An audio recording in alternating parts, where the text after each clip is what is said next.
Welcome to my world, everyone. This is Like It or Not with Michael Lane. And Michael Lane is who I be. I'm angry, so I might as well get right to it. I ain't gonna waste no more time, dog. I was listening to the president.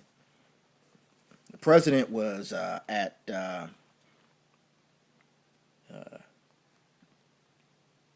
somewhere in Asia. I'm just so frustrated right now. You know why? I'm angry, man. This man decided to talk about uh, Donald Sterling of the L.A. Clippers. He had the nerve to get up there and talk about, well, Donald Sterling is advertising ignorance. Advertising ignorance.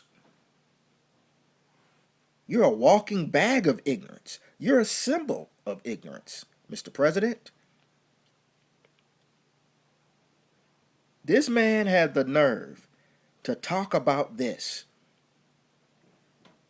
which should be beneath the presidency. It should be.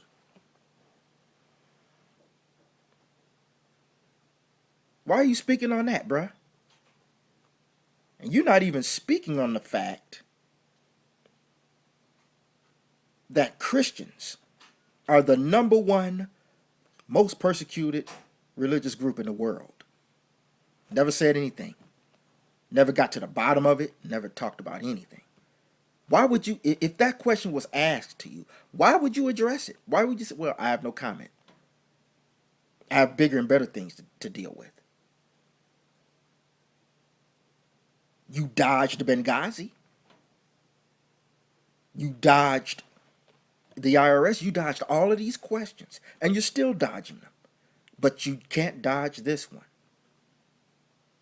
which is smaller and minute than anything you could think of. Fast and Furious and all this stuff. But yet you're trying to distance yourself from your fellow Democrat, your supporter. But yet at the same time, you're still propping up Reverend Wright. You're the same dude. You propped up Reverend Wright. You propped up Al Pimpton.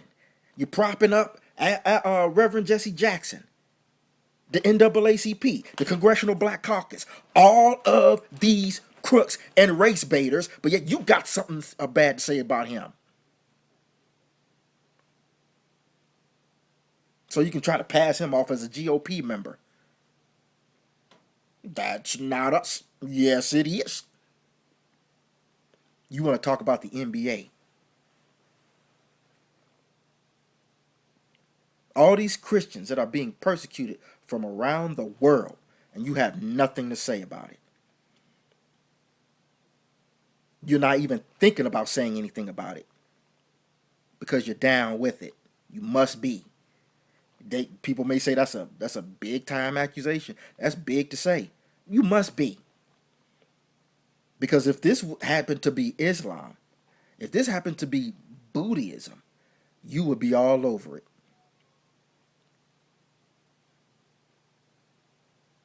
It's funny. You praised Reverend Al Pimpton. You praise Lyndon B. Johnson every chance you get.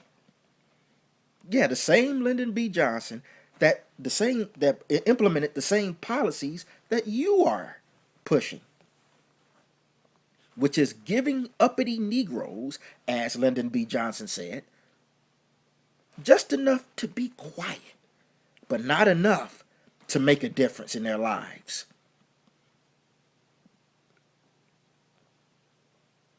So they can keep voting for you. Like he said, I will have these niggers voting for me for the next 200 years. That's the man you prop up. You want to talk about Donald Sterling? I'm not saying Donald Sterling is an angel. I'm not saying he's perfect. I'm not saying he ain't racist. Of course he's racist. He's a Democrat. What do you expect? I'm not saying all Democrats are racist either. There's some good Democrats out there, but they need to come out from among them. That's just the truth. Because most of them is just so infected. Come out from among them. But he can talk about that. But he can't talk about, wait a minute. Let's talk about Benghazi. 4 Americans. 4 of them are white. You ain't speaking on it. You ain't getting any, there's no justice done. Nothing has been done. Does that make you racist against white folks, bruh? Think about it now. You speaking on something this small regarding a private conversation between him and his mistress. And let's not forget, not only did you disrespect 4 whites who died in Benghazi, 4 white heroes, but you also talked about Southern whites in a negative way. You remember, as well as Christians, how they cling to their Bibles and guns, being insulting and being uppity and being elitist. But you have something to say about Mr. Sterling. You have something to say about Trayvon Martin. But you have nothing to say about the knockout game. You have nothing to say about that white jogger who was beaten severely by a group of black kids. You didn't say anything then. So why isn't people questioning this man? No one should believe you anymore, bro. No one should believe you anymore, Mr. President. No one. Your so-called red line is really pink lipstick. Like it or not.